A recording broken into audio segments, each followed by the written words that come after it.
Fiðlarinn á þakinu einn vinsælasti söngleikur sem settur hefur verið upp og nú verið að setja hann upp á Suðurnesjum.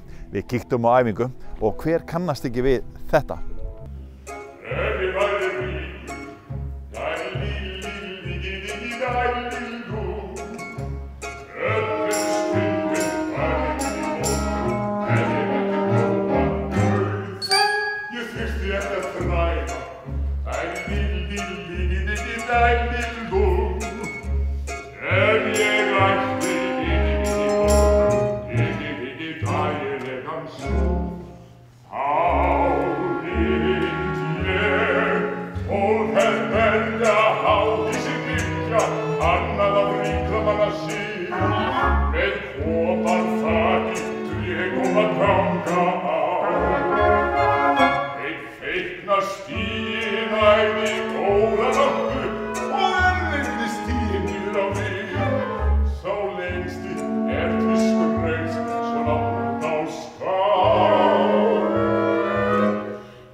Þetta eitt þekktasta verk sögunar, magnaður söngleikur. Þetta ekki ráðist, eru menn ekki að ráðast í ansi stórt dæmi hérna á Suðurnesjum? Jú, það má alveg segja það sko.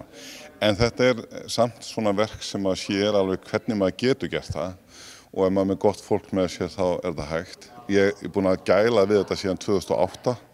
Þá fór ég fyrst í leikfélagið og kórana og tónlistarskólann að spyrja hvort ég væri til í þetta en það var eiginlega engin vettvangur til þess að flytja svona stórt sko. En núna það hægt hérna sko og svo þegar við föttuðum við Halli að tónlistarskólinn að vera 20 ára, hvað getum við gert fyrir það og ég byrjaði að telja og fatta að Norðurop félagið mitt líka 20 ára.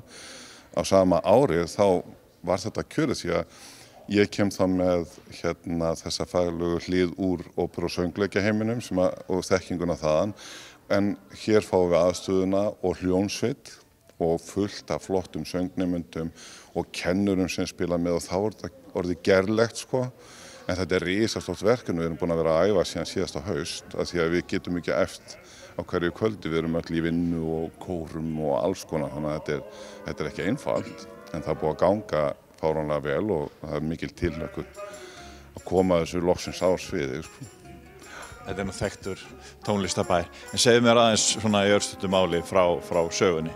Já, sko, þetta fjallar mjólkurpóstinn Tefje sem svona aðalhlutverki gegnum allt stykkið og fjölskylduna hans, hann á konu, Goldu og 5 dætur og þau eru mjög fátæk, þetta í Rússlandi 1905, 1906 eitthvað svoleiðis og þau eru gyðingar og þau verða fyrir ofsóknum en í þessu bæjarfélagi þá lifir allt á siðvenjum og eldra fólki vill að það sé hjúskapamiðlari, foreldrar ákveða hvað giftist en tímarnir að breytast og dæturnar eru ekki að fylgja þessu og sagan það hvernig þessar siðvenjur ein af öðrum detta upp fyrir og Tefji verður alltaf að gefa eftir og hann á sín samtöl við Guð og við áhorfendur þetta á hinn bóginn en hins vegar og fram og tilbaka veltir hann þessu öllu fyrir sér og þær dæturnar enda með að enginn þeirra giftist þeim sem það átt að giftast. Þannig að það svona, og svo sko svolítið dökkur undir tónn, það koma þannig Rússarnir og Rússdöllu og endan með að þau yfirgefa bæjarfélagið sitt, af því að þau eru gyðingar, þannig að það svona ýmislegt, en þetta farsi fyrst og fremst og hjartnæmt leikrit og mannlegt. En þú ert með, við skulum ekki segja aðstofmann, þú ert með hinn aðal söngvaran við kynnum, Haraldur Líndal. Ég sé að þú ert búin að vera að safna skeggi. Já, aðeins svona, síðan í ágúst eitthvað svoleiðis. En taka þetta Já, alvarlega? já, maður verður að gera það, taka þetta alvarlega. En það nú ekki svolítið skref að setja sig í sama hlutverk og landsþekktur söngvari og tónlistarmaður Jóhann Smári. Jú, þetta stór stökk sko. Það koma bara beint úr stofunni og honum og upp á svið sko. Ég fekk nú reyndar að vera með í einu hlutverki hjá honum og þá sagði ég eina setningu. Þannig ég ekki alveg að byrja sko. Þetta hlýtur að vera mjög skemmtilegt. Þetta æðislegt. Ég búið að gefa manni helling og bara vonandi getum að gert eitthvað meira af þessu. Og hann að standa sig alveg gífulega vel. Við erum alveg, sko, náttúrulega í byrjun þegar maður hendir nemandi út í svona hlutverk, þá veit maður ekki hver útkoma verður en ég vissi að hann væri góður. En hann vex á hverri æfingu þannig að mikil tilhlökkun. Og eitthvað sem sérstaklega erfitt? Já, það er svolítið mikill texti. En jú, auðvitað að allt í einu að fara að hreyfa sig og syngja og leika og við erum náttúrulega aldrei leikið áður og þannig að jú, það er fullt af erfiðu dóti. Ríkur fáleg sættu sækja samkundarhúsi margan dag. Það innarlega sæti rækvað ég. Við helgarnefndir helgir ríkin hárætt og rannsaka fram á sólarlag. Það mesta sæti í heimi hér.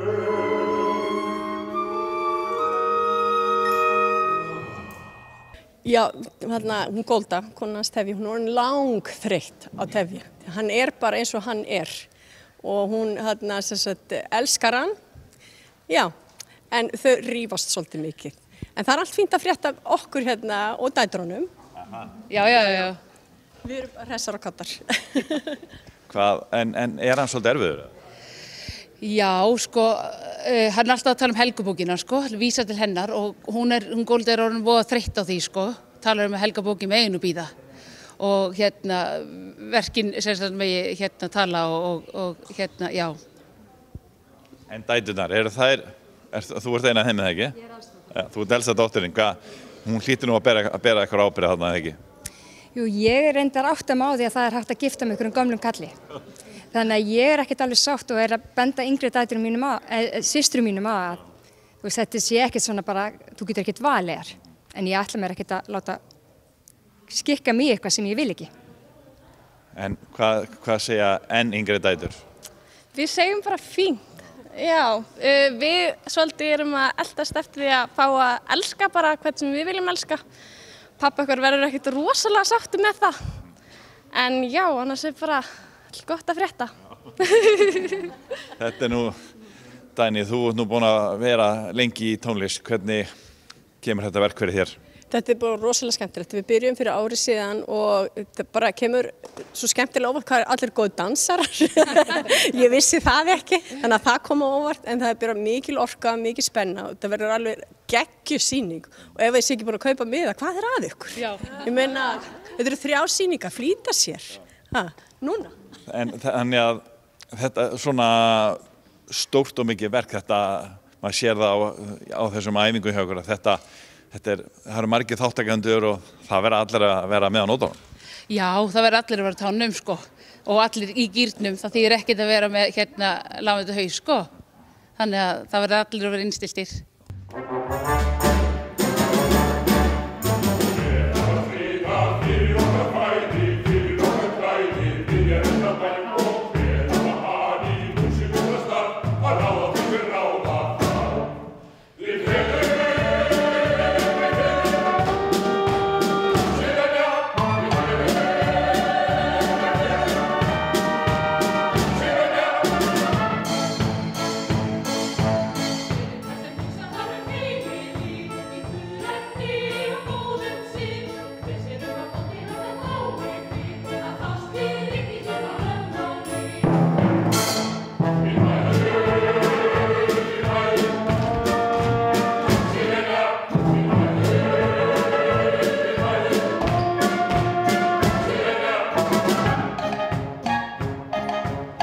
Þetta nú ansi stórt verk en hlýtur að vera mjög skemmtilegt að takast á við svona.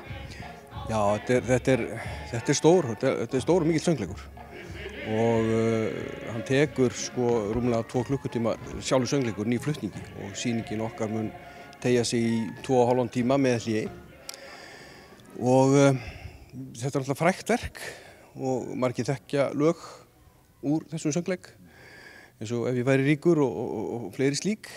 Og það er nú talið að þetta sé sá söngleikur sem einna oftast hefur verið settur upp bara á veraldavís. Þannig að hann er dáður og elskaður, þessi söngleikur, og mikið reynsla fyrir nemendur okkar bæði í hljómsveit og söngvara að taka þátt í þessu risastóra verkefni. Karin, þetta er mikil tónlist. Ó já, mikið tónlist og skemmtilegt.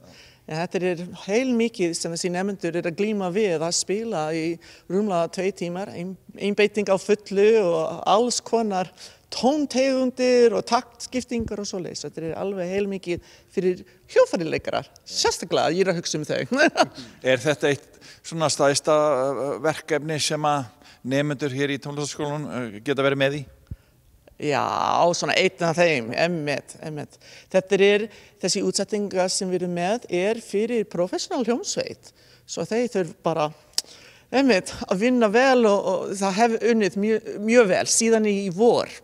Við fengum nótunar og þeir eru búin að vinna mjög vel og mikið fyrir þetta. Já.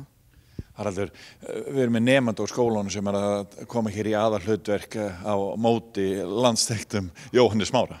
Já, það er engin smá áskorun og það náttúrulega tók nemendur okkar tölulegan tíma í raun og veru bara að átta sig á umfanginu og þeirri ábyrgð í raun og veru sem þeir eru að axla að fara í þetta mikla verk og já, að syngja tefji á móti Jóhannes Smára Sævarssyni sem hefur margra ára reynslu í óperuhúsum í Evrópu að það er ekkert spaug og mikil áskorun fyrir Harald. En maður sér að hér á æfingum Jóhann Smári er í essinu sínu og algjörlega. Þessi hlutverk voru bara samið fyrir hann finnst mér. Þannig að en þið upplifið ykkur mikið inn í þessu með tónlistan, hún er svo stór þáttur í þessu. Já, þetta er svo yndislegt. Ég er svo mikið söngleika manneskja, mér finnst það æði. Já, þetta er svo mikið af fallega lögum, flotta söngvara sem við erum með og alls konar, já, og inn á milli flotta hljómsveitarlög og danslög. En Haraldur, hvernig var að manna þetta? Já.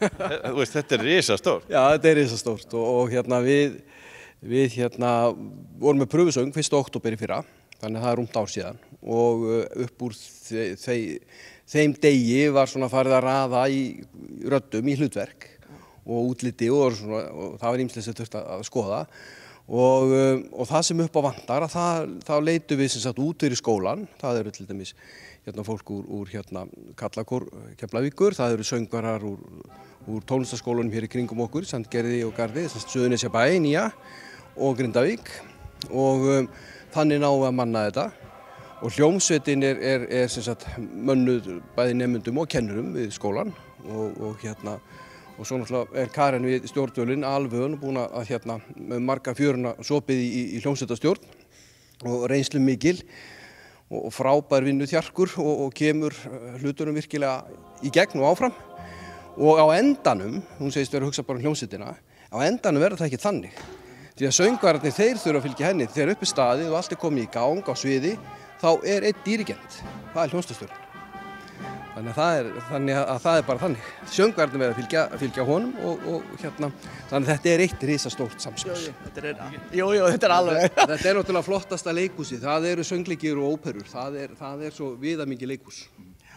Þetta er þrjár sýningar? Já, reyndar, bara 3 sýningar og auðvitað er möguleiki á að rykka upp einni viðbót ef að allt verður á endanum brjálað í miðasölu en við erum búin að bóka bara 3. Allir spenntir? Mjög svo. En það má nú geta þess að þetta við gerum þetta ekki alveg einu og stutt hér.